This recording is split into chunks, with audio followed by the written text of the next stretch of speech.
मेरी आवाज आ रही है क्या?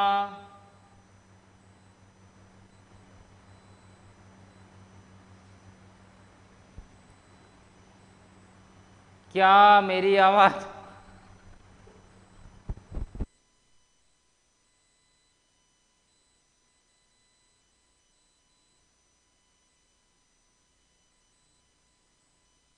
हेलो।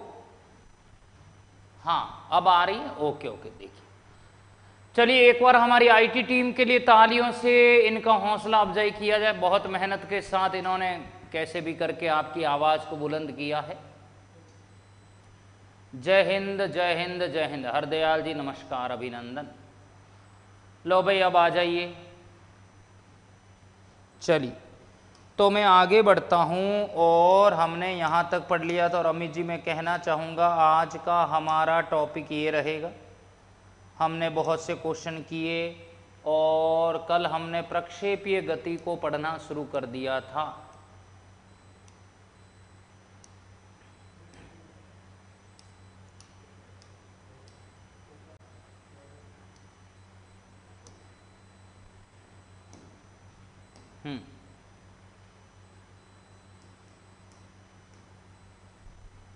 देखिए, देख लो जरा।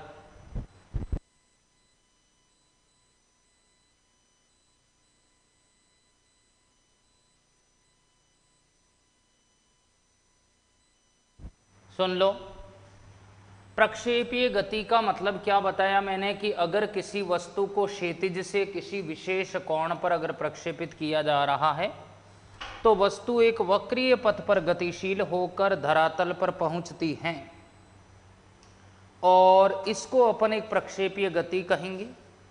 और प्रक्षेपीय गति का डायग्राम भी मैंने बनाया था। मैंने कहा कि इस वस्तु को जो है वो इस तरह से प्रक्षेपित किया है और वो यहाँ से गति करते करते इस धरातल पर पहुँच गई है, तो इसको पथ को परवलय पथ कहेंगे और इसको प्रक्षेपीय गति कहेंगे। उदाहरण मैंने कहा, प्रमोद कुमार जी आपके कमेंट को आगे पहुंचाया जा रहा है कि केमिस्ट्री क्लास क्यों नहीं लग रही है, बात करेंगे। पहला है कि किसी धनुष से छोड़े गए बाण की गति है, किसी तोप से दागे गए गोले की गति है, किसी बंदूक से दागी गई गोली की गति है। तो ये सारे के सारे प्रक्षेपीय गति के उदाहरण हैं।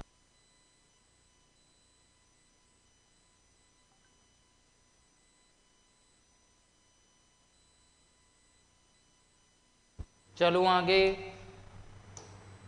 लो अब देखिए, क्या यहाँ तक सभी की क्लास सभी को क्लियर है? हाँ ओके ओके। आज हमारे चलिए चलिए लो देखिए, अब सवाल ये है कि हम इसकी गणना शुरू कर रहे हैं और मैंने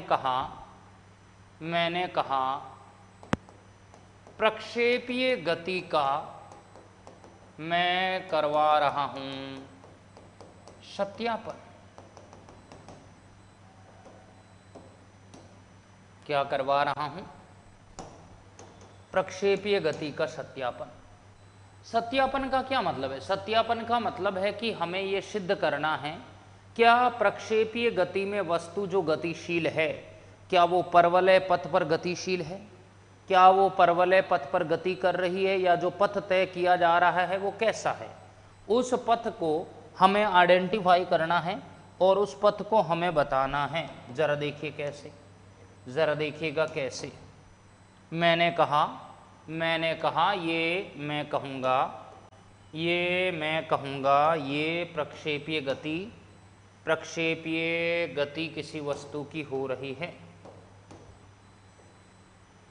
बताइए, इस प्रक्षेपीय गति के दौरान मैं कहूँगा ये u वेग से उड़ रहा है, ये कोण थीटा है, तो ये हो जाएगा मेरे पास u cos थीटा, और इधर मैंने कहा क्या हो जाएगा u sin थीटा। क्यों किया मैंने ऐसा? और मैंने कहा कि ये वस्तु हमेशा गतिशील होगी, तो ये वस्तु हमेशा इस तरह से वक्रीय पथ पर गति करते हुए धरातल पर पहुंचती हैं। ऐसा ही बताया था मैंने, देखिए कुछ इस तरह ही बताया था मैंने। बताइए, तो प्रक्षेपीय गति का मतलब है कि वस्तु इस तरह से एक वक्रीय पथ पर गति करते हुए धरातल पर पहुंच रही है, इसको हम क्या नाम देंगे? प्रक्षेपीय गति हम नाम देंगे। चलिए यहाँ तक तो बहुत बेहतरीन समझ में आ गया होगा। अब सवाल है कि आपको ये u cos theta u sin theta कैसे बना, आपको समझना है। u cos theta u sin theta का मतलब यहाँ पे इसलिए है क्योंकि इस वस्तु की जो गति है वो किसी 2D प्लेन के अंदर है, मतलब किसी थीटा कोण पर है। तो अगर ये वस्तु इस दिशा में जा रही है, थीटा कोण पर जा रही है, तो इस वस्तु के वेग का x अक्ष के अनुदिश घटक बनेगा u cos थीटा, y अक्ष के अनुदिश घटक बनेगा u sin थीटा। ये घटक वाला समझ में आया?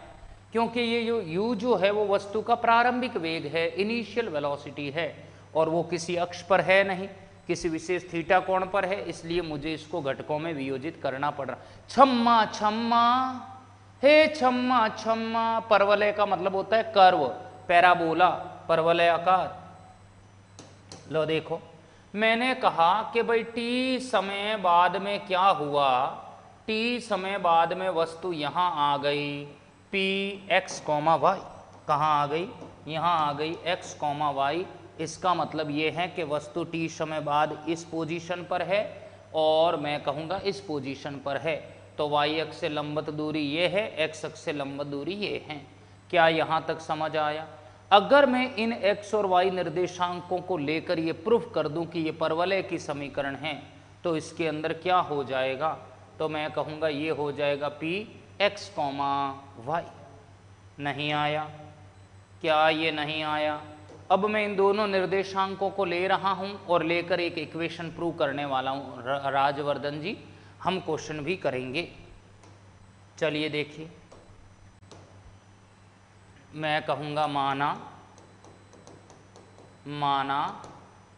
एक m द्रव्यमान की वस्तु को, माना m द्रव्यमान की वस्तु को प्रारंभिक वेग, माना m द्रव्यमान की एक वस्तु को मैं यहाँ पर कहूँगा वस्तु को प्रारंभिक वेग u देकर थीटा कोण पर प्रक्षेपित किया जा रहा है, थीटा कोण पर प्रक्षेपित किया जाता है। ठीक है। t समय पश्चात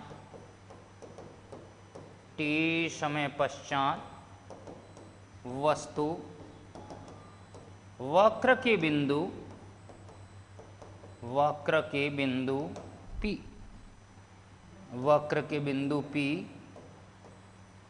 पर पहुंच जाती हैं, P पर पहुंच जाती हैं। क्या ये नहीं आया?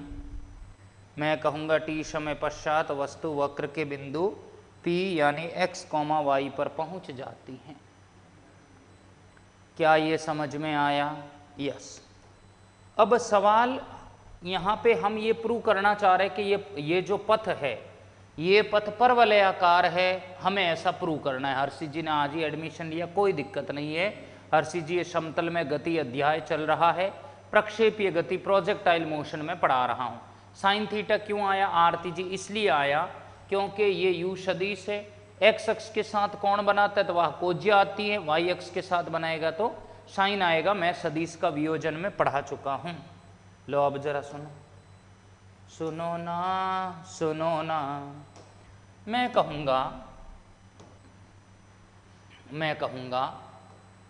प्रक्षेपीय गति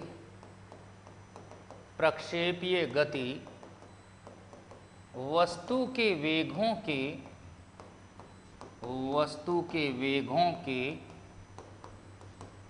दो घटकों के अधीन होती हैं, वस्तु के वेगों के दो घटकों के अधीन होती हैं, वस्तु के वेगों के दो घटकों के अधीन होती हैं।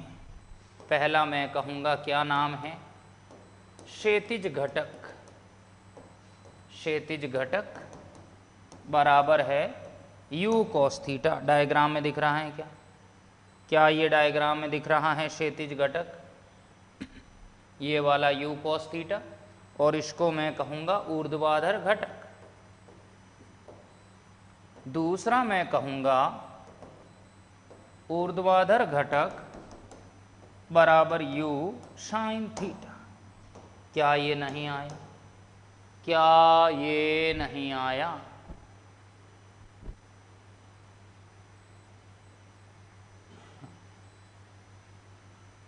क्या बात है, बहुत बढ़िया नीरज जी, बहुत बढ़िया, बहुत बढ़िया। किशन जी बहुत बढ़िया।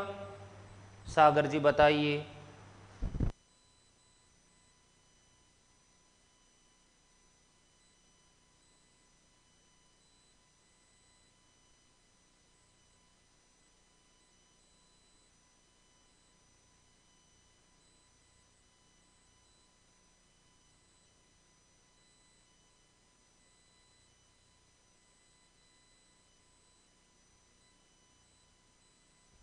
चलो आगे। ओके, मैं कहूँगा अतः। क्या हो जाएगा?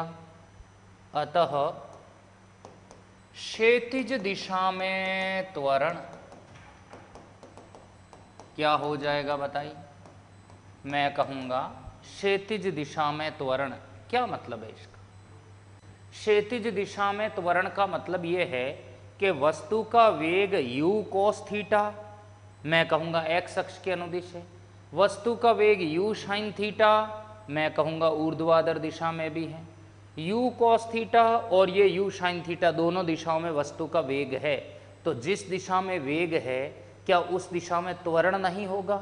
जरूर होगा, जरूर होगा। अरे भाई, जिस दिशा में वेग है तो उस दिशा में वेग में परिवर्तन भी तो संभव है। जिस दिशा में त्वरण है उस दिशा में त्वरण, मैं कहूँगा जिस दिशा में वेग है उस दिशा में वेग में परिवर्तन संभव है, तो त्वरण भी संभव है। तो मैं वही बात बताने वाला हूं कि क्षैतिज दिशा में त्वरण क्या हो जाएगा। मैं कहूँगा ax का मतलब हो गया वेग में परिवर्तन बट्टा समय। वेग में परिवर्तन डिवाइड में क्या होगा? समय। वेग में परिवर्तन क्या हो जाएगा? u cos theta. क्या होगा? u cos theta minus u cos theta बट्टे में क्या होगा? t। तो मुझे ये बताओ, ax बराबर 0 नहीं होगा क्या? ax बराबर 0 नहीं होगा क्या? मुझे बताइए। नहीं होगा क्या? क्या मतलब है इसका?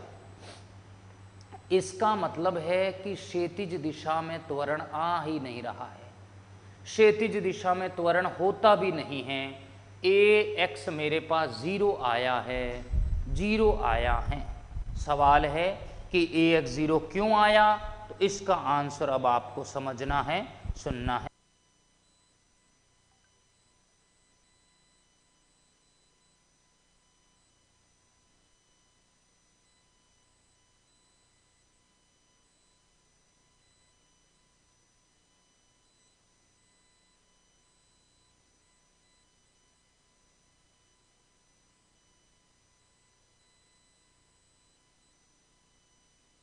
देखिए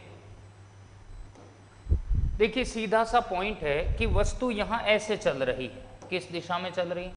जब वस्तु हमेशा उसकी गति यूं हो रही है, मैं कहूँगा यूं हो रही है, यूं हो रही है, यूं हो रही है, यूं हो रही है, तो वस्तु की गति तो हमेशा ऐसे ही हो रही है। क्या वस्तु ऐसे चल रही है? नहीं, ये हमेशा ऐसे चल रही है। नहीं आया ऐसे ऊर्ध्वाधर दिशा में। तो बताओ, जब वस्तु क्षैतिज दिशा में चल ही नहीं रही है तो उसके वेग में परिवर्तन आएगा क्या? कभी भी नहीं।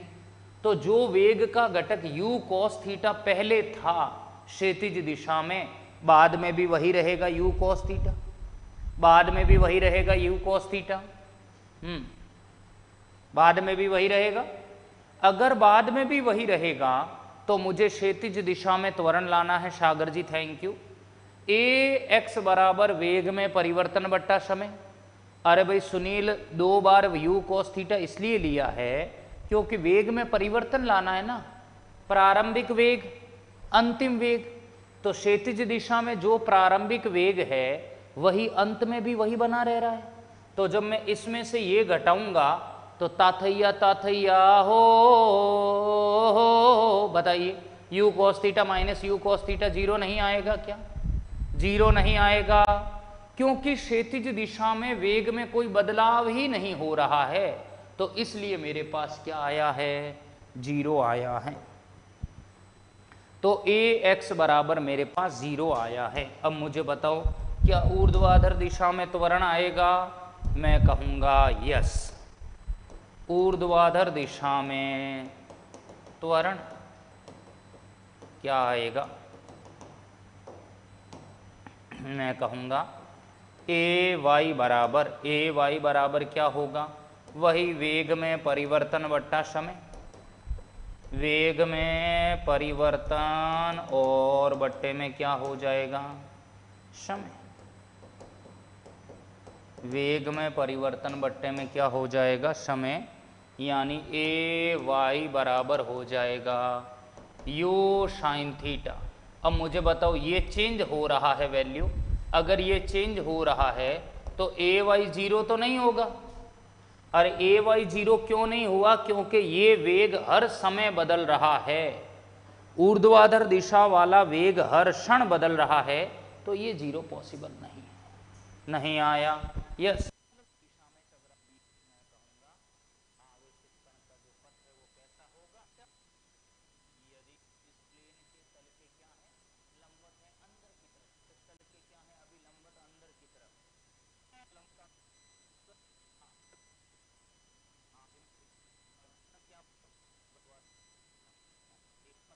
क्या ये नहीं आया? थीटा की वैल्यू डिफरेंट हुई तो 0 कैसे होगा? नीरज मिंडा, थीटा की वैल्यू डिफरेंट किसने बोला हुई? मैंने तो नहीं बोला, थीटा तो वही है, थीटा तो वही है। लो पीछे लेने को कह रहे, लो देखो।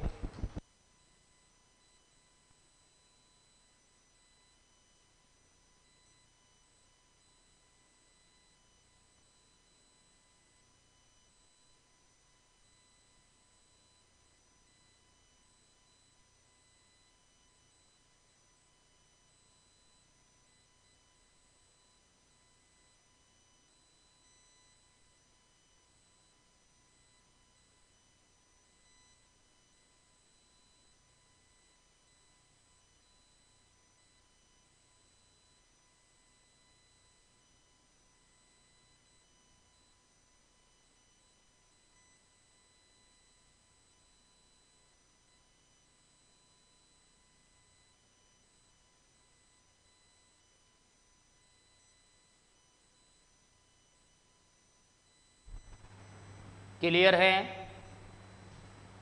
ओके। आदित्य पाल ऐसा नहीं है। तो क्या आपको समझ में आया कि ए वाई 0 नहीं होगा? ए वाई 0 नहीं होगा, समझ आ गया? ए वाई बराबर 0 कैसे हुआ? मैंने ए वाई बराबर 0 नहीं किया है, ए वाई बराबर नॉट इक्वल टू 0 किया है। ए वाई 0 नहीं होगा क्योंकि प्रति क्षण इस दिशा में वेग बदल रहा है। ये यूं प्रति क्षण वेग के मान में बदलाव हो रहा है, इसलिए ए वाई क्या हो जाएगा? 0 नहीं हो पाएगा। कॉस क्यों चेंज होगा? अमित जी मैंने कहा कॉस चेंज नहीं होगा। किसने बोला चेंज होगा? ए वाई 0 नहीं है हरदयाल, ए वाई नॉट इक्वल टू 0 है। समझ आया? तो इस दिशा में तो त्वरण होगा, परंतु इस दिशा में त्वरण नहीं होगा क्योंकि इस दिशा में वस्तु कभी चलती भी नहीं है, वस्तु हमेशा यूं गतिशील होती हैं। तो ये वाला त्वरण तो प्रतिक्षण बदल रहा है, इसलिए ए वाई 0 नहीं होगा। साइन कॉस नहीं लेंगे? लेंगे। अभी रुकिए। अब मान लीजिए मैं इनके आगे पोजीशन निकाल रहा हूं, कहां पे? बिंदु P पर। मैं कहूंगा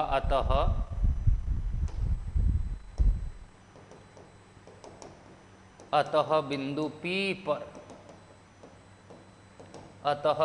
P पर कण की x दिशा में स्थिति। मैं कहूँगा बिंदु P पर कण की x दिशा में स्थिति। स्थिति कैसे आएगी, वो स्थिति कैसे आएगी? हमने ये स्थिति का मतलब है वही दूरी या विस्थापन, s बराबर U T plus half A T square पढ़ा है कि नहीं पढ़ा? s बराबर U T plus half A T square पढ़ा है कि नहीं पढ़ा है, बताइए।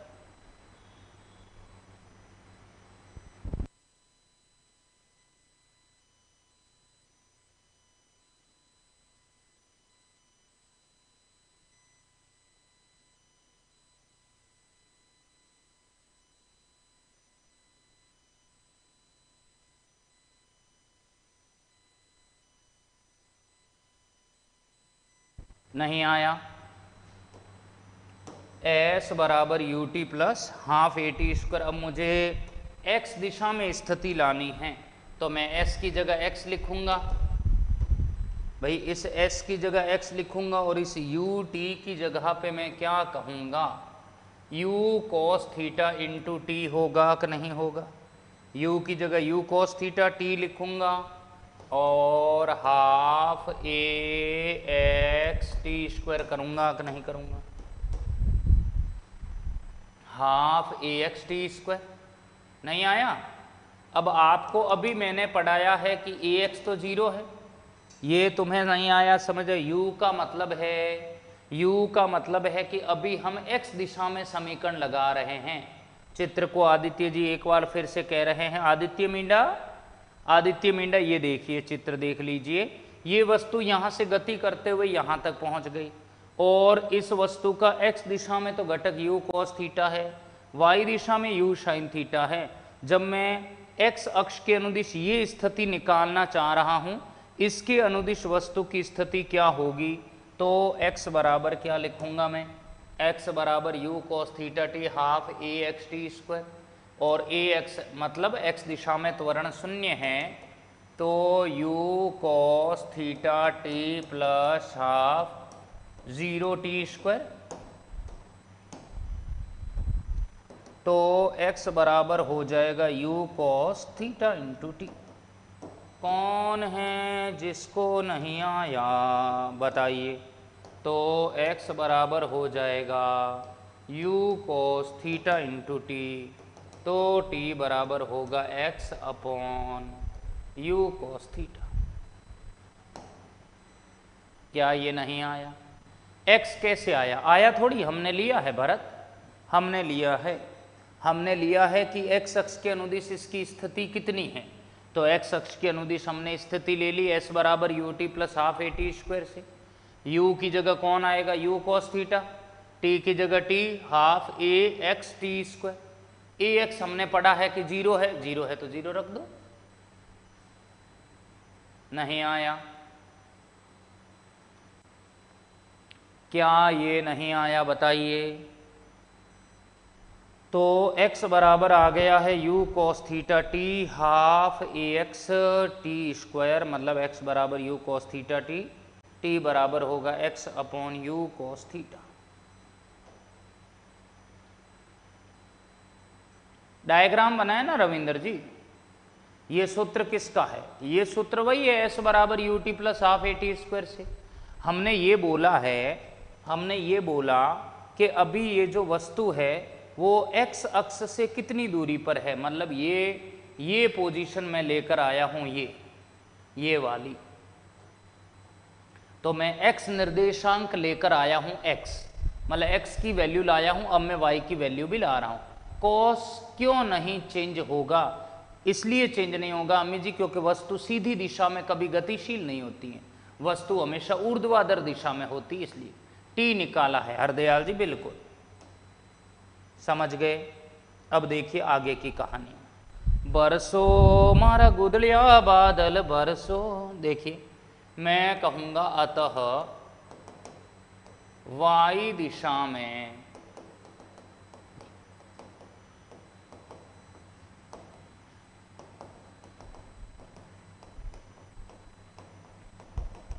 वाई दिशा में वस्तु की स्थिति क्या हो जाएगा बताइए? एस बराबर U T plus half A T square होगा कि नहीं होगा?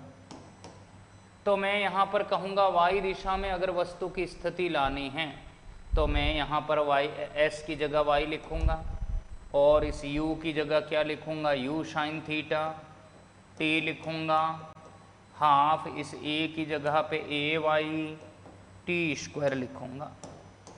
नहीं आया? क्या ये नहीं आया बताइए? ये u sine theta into T होगा, हाफ ए वाई टी स्क्वायर हो जाएगा।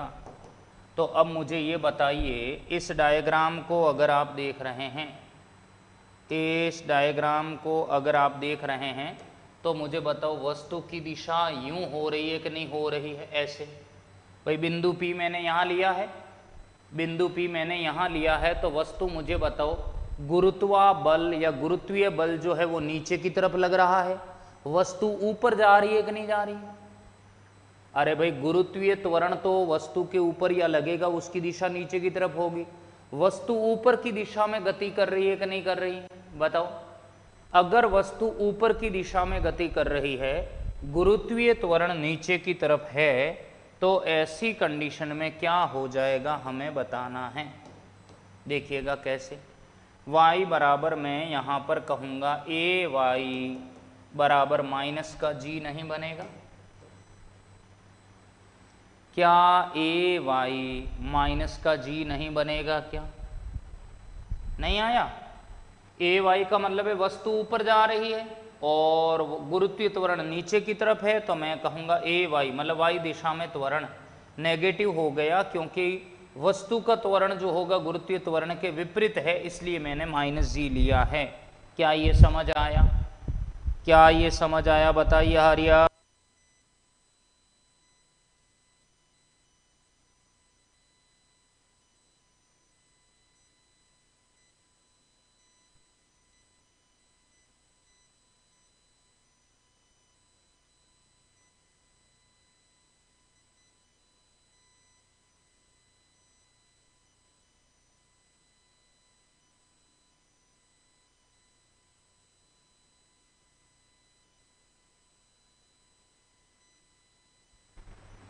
Yes, okay. अगर ए वाई माइनस का जी है तो y बराबर हो जाएगा u साइन थीटा और ये t ए वाई की जगह कर दिया माइनस का g और ये टी स्क्वायर। y बराबर होगा u साइन थीटा t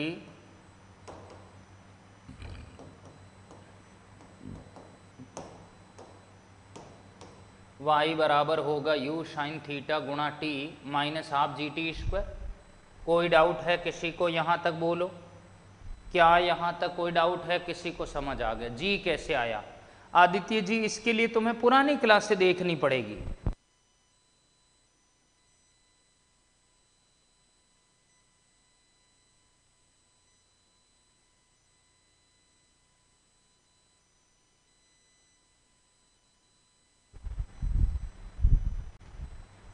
जी माइनस का नहीं हुआ है, वस्तु का जो खुद का त्वरण है ना वो नेगेटिव हुआ है, इसलिए जो है वो ए बराबर ए वाई माइनस जी आया है। ए वाई कैसे आया मनदीप जी? इसलिए क्योंकि वाई दिशा में हम त्वरण ले रहे इसलिए ए वाई आया है। कैसे आया? क्या अपन लेकर आए इसलिए आया है? हे सोना नहीं आया? न्यूमेरिकल क्यों नहीं आते हैं? हरदयाल जी अब आएंगे, रुकिए ना। इतने सारे न्यूमेरिकल कल करवाए थे, ये जी कहाँ से आ गए? अरे भाई गुरुत्वीय त्वरण हमने पीछे पढ़ा है, पृथ्वी सतह पर हर वस्तु गुरुत्वाकर्षण बल के प्रभाव में नीचे गिर रही है, वो हमेशा नीचे की तरफ होता है। वस्तु ऊपर जा रही है तो वस्तु का त्वरण ऊपर है, जी नीचे है, दोनों विपरीत है, उसकी जगह मैंने वो लिखा है भावेश। Okay okay.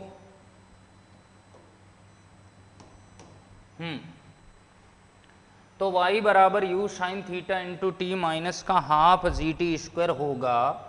ऐसी सिचुएशन में क्या हो जाएगा मुझे बताओ? t बराबर होगा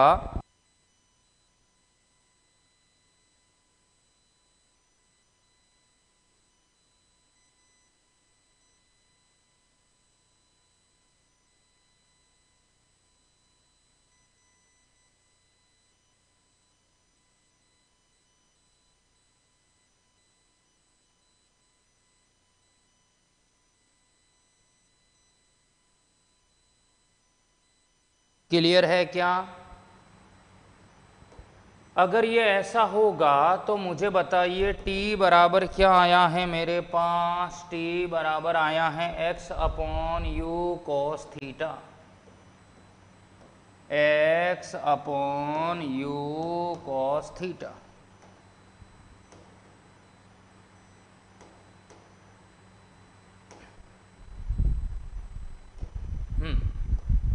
y बराबर है u साइन थीटा और t की वैल्यू क्या है? x upon u cos theta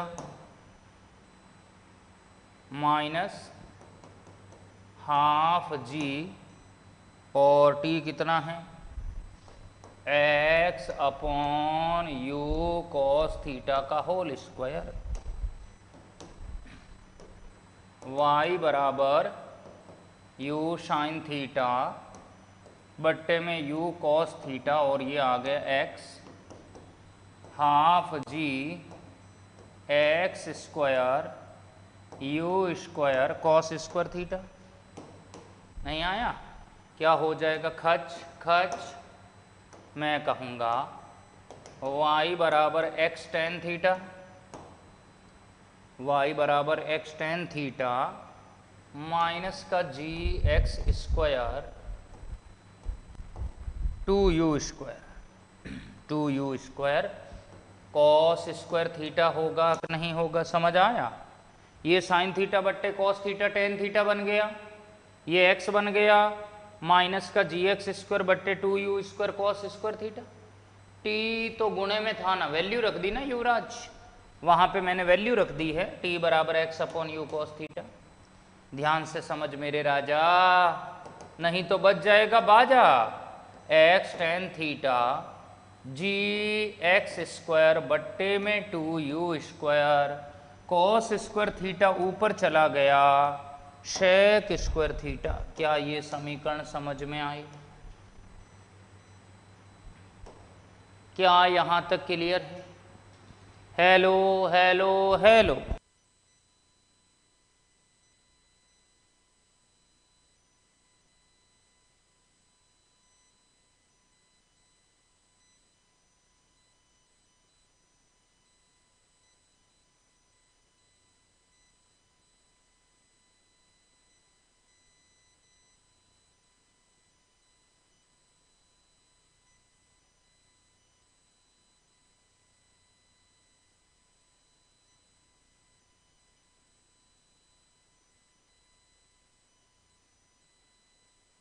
clear हैं? अब आपको ये जो मैंने समीकरण बताई है ना, ये जब आप हायर स्टडी में जाओगे बीए सी बीए वगैरह इसके अंदर, मतलब साइंस से जब भी साइंस के बड़े कोर्स करोगे आप एमएससी वगैरह, सेक कैसे हुआ? 1 upon cos theta sec theta होता है ना। तो ये इक्वेशन किसकी समीकरण है? ये परवलय की समीकरण है। किसकी है? यह मैं कहूँगा यह समीकरण एक परवलयाकार या परवलय पथ की समीकरण है। यह समीकरण एक परवलय पथ की समीकरण है, परवलय पथ की समीकरण है। अतः स्पष्ट है कि वस्तु जो प्रक्षेपीय गति के दौरान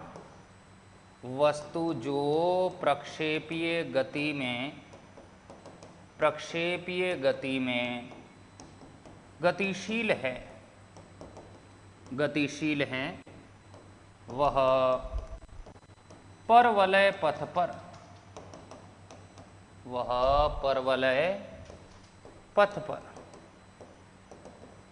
गतिशील होती हैं या गति करती हैं। क्या ये नहीं आया? मैं कहूँगा यह समीकरण एक परवलय पथ की समीकरण है। अतः स्पष्ट है कि एक ऐसी वस्तु जो प्रक्षेपीय गति में गतिशील है वह एक परवलय पथ पर गति करती हैं। ये कॉस सेक में क्यों कन्वर्ट हुआ Anurag ji? 1 upon cos theta sec theta होता है, और क्या है? हाँ, बहुत बढ़िया हरदयाल जी, समझ आया कि नहीं आया? तो परवलय शब्द कभी सुना है क्या? परवलय शब्द कभी सुना है क्या? आप मैथ्स के अंदर ऐसा कर्व नहीं बनाते परवलय का, ऐसा, इसे ही तो कहते हैं परवलय, इसे ही तो कहते हैं परवलय।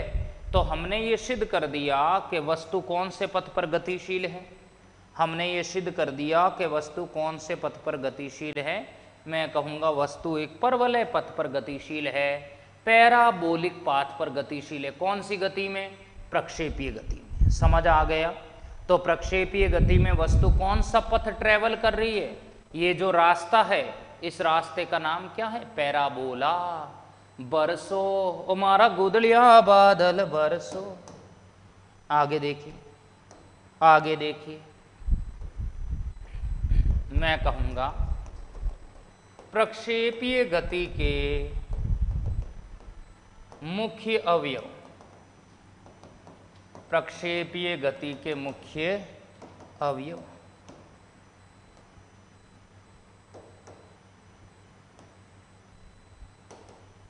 प्रक्षेपीय गति के मुख्य अवयव ये क्या है?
चलो मैं आगे। ओके, प्रक्षेपीय गति के मुख्य अवयव में पहला लिखिए, पहला मैं पढ़ाने वाला हूं, उड्डयन काल। क्या कहूंगा मैं? उड्डयन काल, टाइम ऑफ फ्लाइट। उड्डयन काल, टाइम ऑफ फ्लाइट। पवन सारण, बहुत बढ़िया मींडा। अब ये उड्डयन काल क्या होता है आपको जरा समझना है। उड्डयन काल का मतलब मेरे सखा, उड्डयन काल का मतलब यहां ये होगा,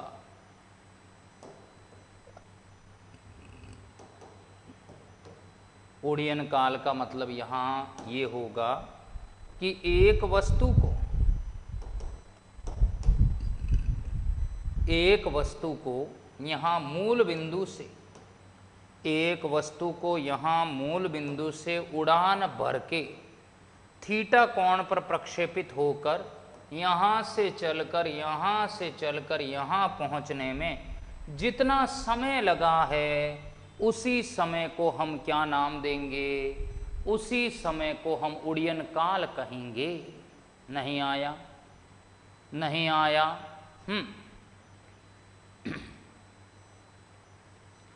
thank you Prashant, thank you so much. चलिए आगे बढ़ूं मैं। सर समीकरण बताइए पीछे लेकर। कौन सी गोविंद जी, कौन सी समीकरण बतानी है?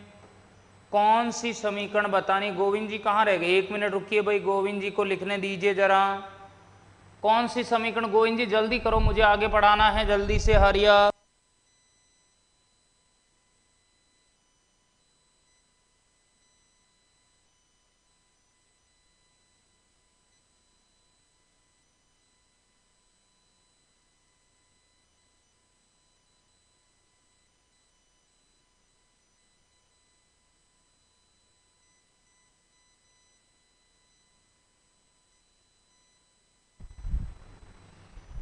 चलो आगे, चल दूं? गोविंद कर दीजिए जरा, हम सब जब मिल बैठेंगे हम सब। Yes, okay.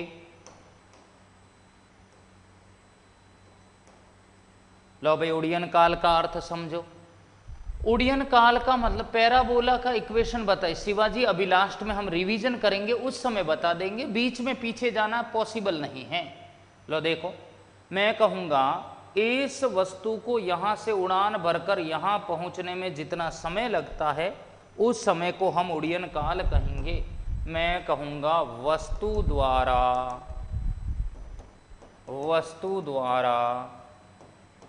संपूर्ण परवलय पथ, वस्तु द्वारा संपूर्ण परवलय पथ तय करने में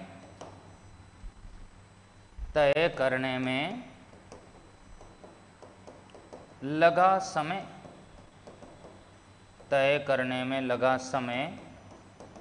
उड़ीयन काल कहलाता है। नहीं आया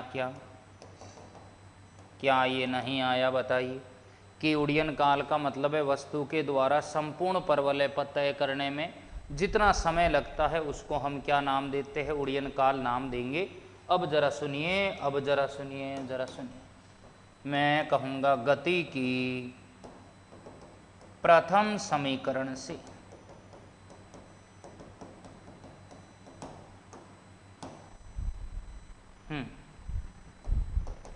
v बराबर u प्लस AT।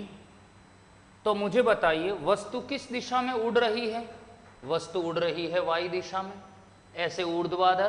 तो मैं ये पूरी के पूरी समीकरण y दिशा में लगाऊंगा तो vy uy ay t। नहीं आया, क्या ये नहीं आया मुझे बताइए? क्योंकि x दिशा में तो वस्तु चलती भी तो नहीं है, x दिशा में तो वेग सदैव नियत रहेगा। तो मैं कहूँगा vy बराबर uy प्लस ayt। अब सुनिए, मैं कहूँगा uy का मतलब क्या है? uy का मतलब है y दिशा में वस्तु के प्रारंभिक वेग का घटक। तो मुझे बताओ y दिशा में कौन सा घटक था? u sine theta. x दिशा में कौन सा घटक था? u cos theta.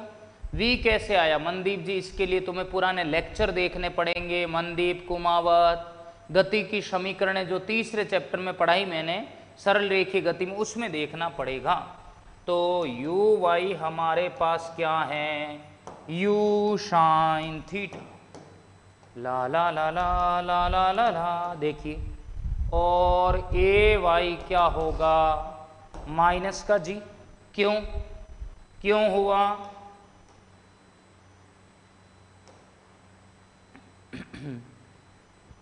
क्यों हुआ बताओ भाई? uy का मतलब तो हो गया u साइन थीटा, ay का मतलब हो गया माइनस का g।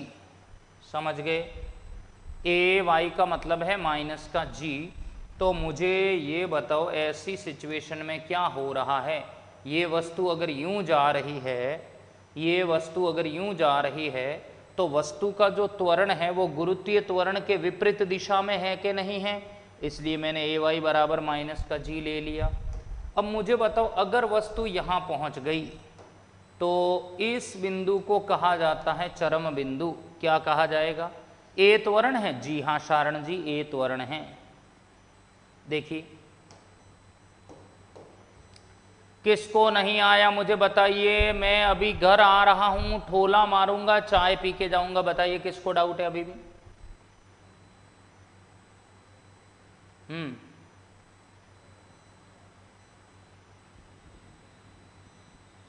हाँ, आरती जी क्या कहना चाह रहे हैं? v कहां से आया? v अंतिम वेग है ना। अरे भाई गति की समीकरणों से आ रहा है। गति की समीकरणें तो खत्म हो चुकी हैं पीछे। हेलो हेलो हेलो हेलो, आ गया। अब देखिए, अब आप यहां पे देखोगे कि यहां वस्तु का त्वरण इधर है, गुरुत्वीय त्वरण नीचे है। ओके, जब वस्तु यहां आएगी तो मैं कहूंगा वस्तु क्षैतिज के समांतर नहीं होगी क्या? सीधी नहीं होगी क्या? होगी। अगर वस्तु क्षैतिज के समांतर है, इसका मतलब वो x अक्ष की अनुदिश है। इसका मतलब वो x अक्ष की अनुदिश है। और क्या तुमने कभी पढ़ा है x अक्ष पर y निर्देशांक 0 होता है? अरे क्या 10th क्लास में पढ़ा है क्या? एक्स अक्ष पर वाई निर्देशांक 0 होता है तो बिंदु ए पर वी वाई 0 होगा कि नहीं होगा? होगा कि नहीं होगा? यस।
चलें आगे।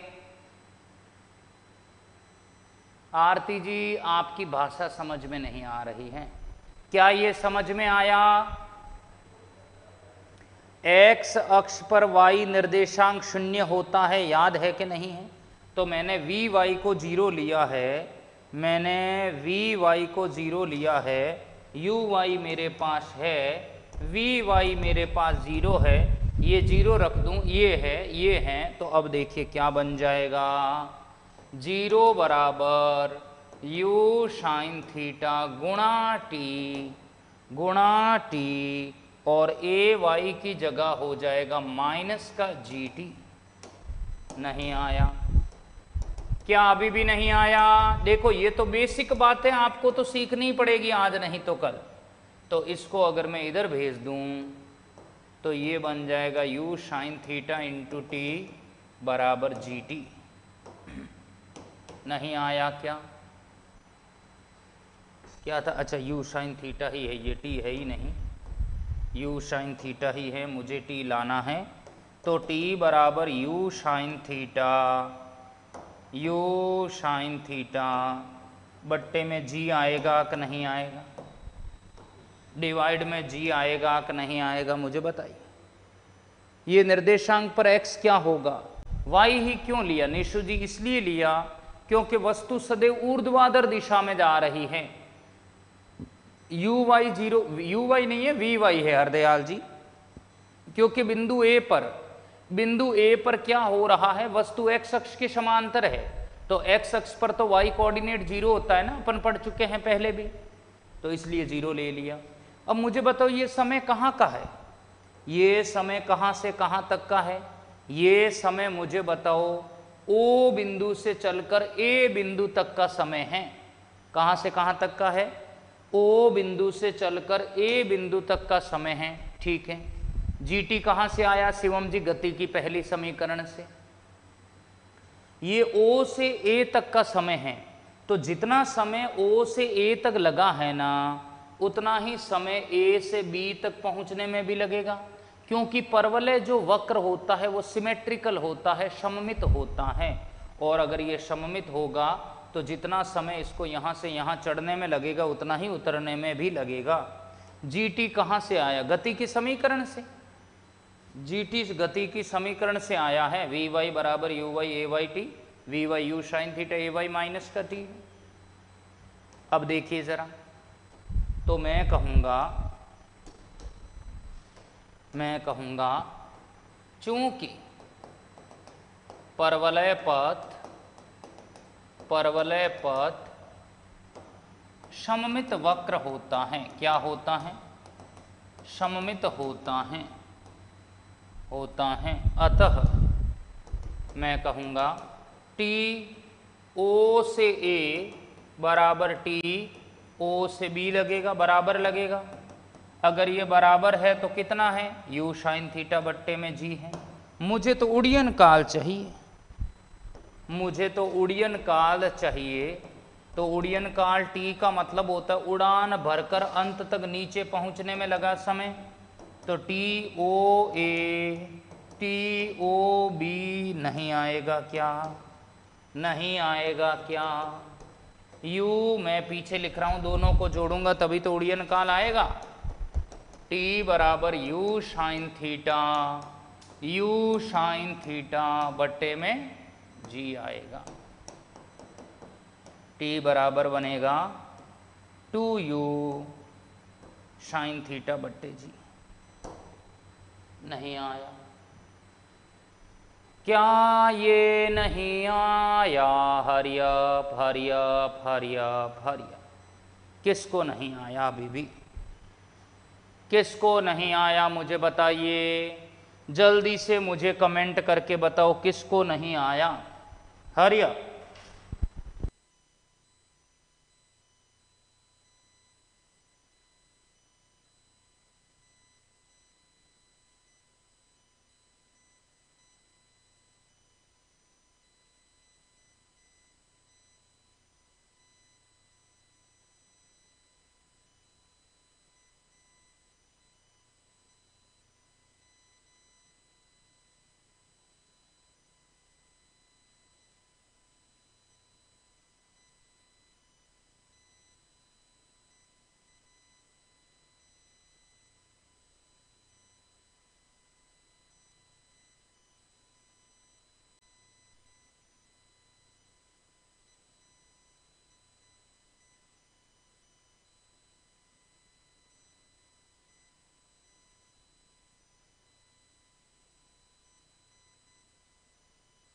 क्या ये नहीं आया,